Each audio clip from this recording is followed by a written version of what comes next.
Mini London McCluskieganj प्रकृति की गोद में बसा ड्रीम डेस्टिनेशन आपका कर रहा है इंतजार। आइए अपने यादगार लम्हों को बिताइए ड्रीम डेस्टिनेशन में। राजधानी रांची से महज 50 किलोमीटर दूर आपका अपना ड्रीम डेस्टिनेशन। कांग्रेस पार्टी देश भर में क्षेत्रीय पार्टियों के सहारे राजनीति कर रही है।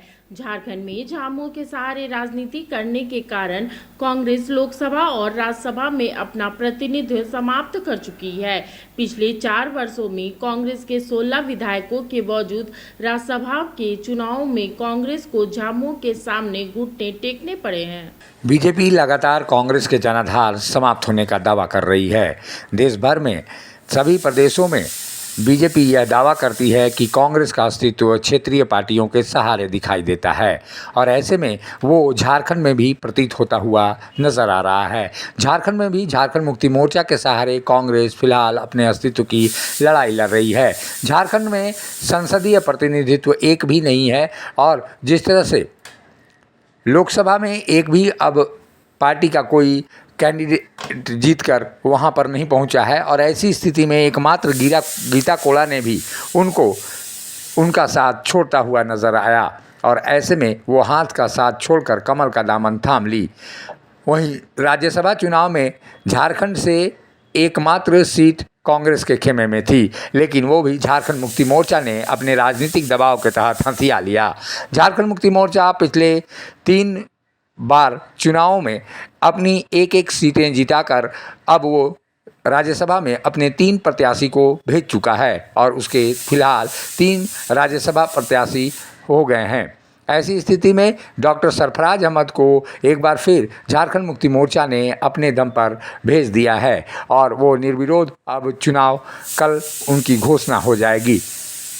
ऐसी स्थिति में सवाल बड़ा है कि आखिर कांग्रेस को आखिर क्या हो गया। धीरज साहू की सीट खाली होने के बाद कांग्रेस यह क्लेम नहीं कर पाई कि झारखंड में उसकी एक सीट पर उसका अस्तित्व रहना चाहिए। ऐसे में जिस तरह की बातें अब राजनीतिक गलियारों में चर्चा का विषय है कि कांग्रेस अपने अस्तित्व की लड़ाई झारखंड में भी लड़ रही है और यही कारण है कि झारखंड में उसके 16 विधायक होने के बावजूद भी वो एक भी राज्यसभा सीट पिछले 4 वर्षों में नहीं जिता पाई है और ना ही उसके प्रत्याशियों ने खड़ा होने का दावा भी किया है। हालांकि दावेदारी लगातार होती रही है, लेकिन कांग्रेस पार्टी यह पुरजोर तरीके से झारखंड मुक्ति मोर्चा के नेतृत्व के समक्ष यह बात नहीं रख पाती है कि कांग्रेस से भी राज्यसभा का एक प्रत्याशी होना चाहिए।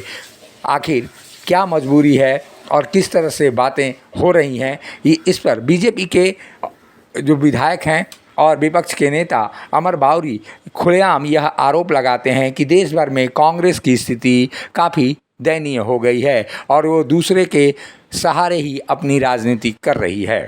देखिए, कांग्रेस की हालत पूरे देश में ऐसी हो गई है कि अंग्रेज में एक कहावत है, बेगर्स कैन नॉट चूजर्स, मतलब उसके पास कोई ऑप्शन नहीं है। प्रधानमंत्री जी ने कहा है कि 2024 में कांग्रेस जो है दर्शक दीर्घा में बैठी मिलेगी।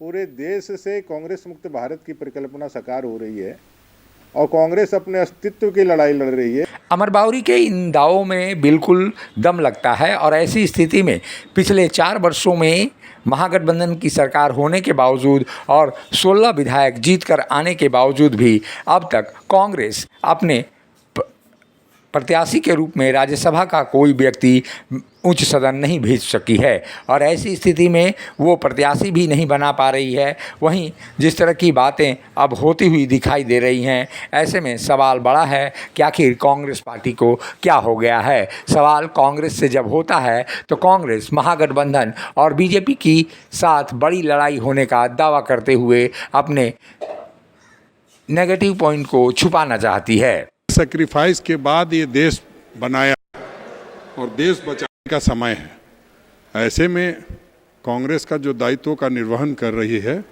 वो जो होना चाहिए वही कर रही है। और जब इंडिया बन गया और इंडिया की बचाने की कवायद है और जुड़ेगा भारत जीतेगा इंडिया का आदरणीय राहुल गांधी जी ने नारा दे दिया है, तब इन छोटी मोटी बातों में नहीं पड़ना है कि कौन कुर्बानी दिया कौन नहीं दिया। सब लोग साथ मिल कर के चल रहे हैं। देश संकट के दौर से गुजर रहा है और ऐसे में हम लोग को मिल कर के आगे लड़ाई लड़नी है, छोटी मोटी बातों पर ध्यान नहीं देना है। नुकसान कांग्रेस का नहीं है। हम लोग इंडिया गठबंधन के तहत आते हैं और हमें अपने गठबंधन को मजबूत करने के लिए क्या सही है क्या गलत है हम लोग कलेक्टिवली डिसीजन लेते हैं। कोई कांग्रेस को नुकसान की इसमें बात नहीं है। निश्चित तौर पर ये मैसेज जाना बहुत ज़रूरी था कि सरफराज साहब ने इस सरकार के लिए और हमारे पूर्व के मुख्यमंत्री आदरणीय हेमंत सोरेन जी के लिए गांधी सीट को उन्होंने बलिदान दिया था, त्याग किया था और निश्चित तौर पर माइनॉरिटी होने के नाते उनको सम्मान मिलना चाहिए था। कांग्रेस को तो नुकसान हो गया उसकी। सर अभी कांग्रेस है ही नहीं, अभी इंडिया है। इंडिया की बात करिए, आने वाले 3 महीना इंडिया की बात करिए। राज्य में झारखंड मुक्ति मोर्चा लगातार आक्रामक रणनीति से राजनीति कर रहा है। कांग्रेस और राजद के नेताओं पर वो आक्रामक तरीके से अपनी राजनीति करता हुआ दिखाई दे रहा है। तभी तो राज्यसभा चुनाव में अब तक उसके 3 प्रत्याशी राज्यसभा जा चुके हैं और वहीं जो बातें अब छन कर आ रही हैं कि राज्यसभा चुनाव ही नहीं बल्कि सीटों के बंटवारे में भी झारखंड मुक्ति मोर्चा फ्रंट फुट पर लगातार खेल रहा है और यही फ्रंट फुट का दबाव था कि चाईबासा में झारखंड मुक्ति मोर्चा की ओर से दावेदारी के बाद गीता कोड़ा ने अपना रुख अलग ही मोड़ लिया और वो झारखंड मुक्ति मोर्चा में के दावे को लगातार ठुकराते हुए अंततः हार गईं और वो बीजेपी की ओर चली गईं। लेकिन वहीं झारखंड मुक्ति मोर्चा कुछ और ही दावा करता है। एक सीट और कोटे का नहीं है, ये गठबंधन की बातचीत है और कुछ बातें गठबंधन के अंदर में होती है और गठबंधन तय करता है कि उम्मीदवार कौन होगा, किस दल से होगा। तो ये बातें तय हुई, सभी लोग मिलकर के इसको तय किए और आज जो स्थिति बनी हुई है यहाँ 2 सीटों पर चुनाव हुआ है और उन दोनों सीटों पर जो भी 2 प्रत्याशी हैं उनकी जीत सुनिश्चित है।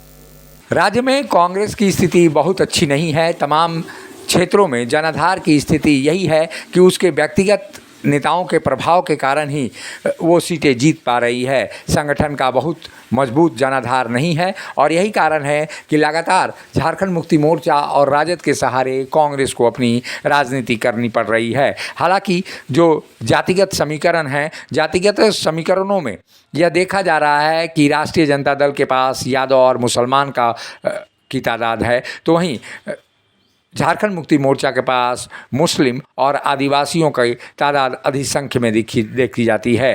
लेकिन झारखंड में ये हाल हो गए हैं कि अब बैसाखी के सहारे कांग्रेस को रेंगना पड़ रहा है। कांग्रेस देश में सिमटती हुई जा रही है और तमाम क्षेत्रीय दलों की पिछलग्गू बनी कांग्रेस अब झारखंड में भी झारखंड मुक्ति मोर्चा की पिछलग्गू बनती हुई नजर आ रही है और यही कारण है कि संसदीय राजनीति से अब शायद कोई प्रतिनिधित्व कांग्रेस का झारखंड से नहीं दिखाई दे रहा है। सहयोगी संजय के साथ अशोक कुमार, मुखर संवाद, रांची।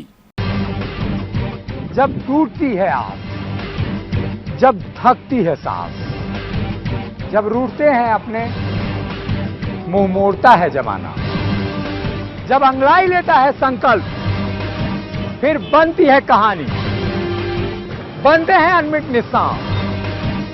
देखिए मेरे साथ संघर्ष की दास्तां।